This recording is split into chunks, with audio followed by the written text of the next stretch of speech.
Talið er að olíuflutningabíll hafi lent í árekstri inn í göngunum. Ég nenni ekki þessum feluleik lengur. Þá var ég búinn að klára mín mál með Klöru.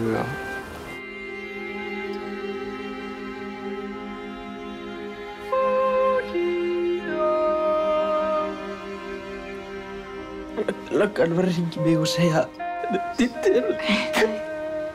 Þið hafið náttúrulega hist.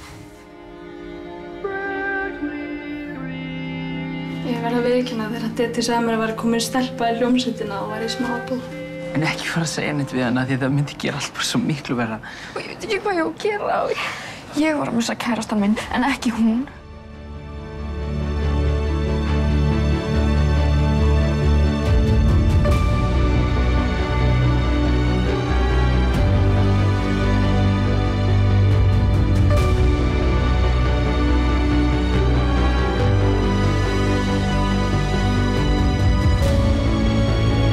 長い夏の日の終わりに残されたものは何を思うのか。突然君がいなくなって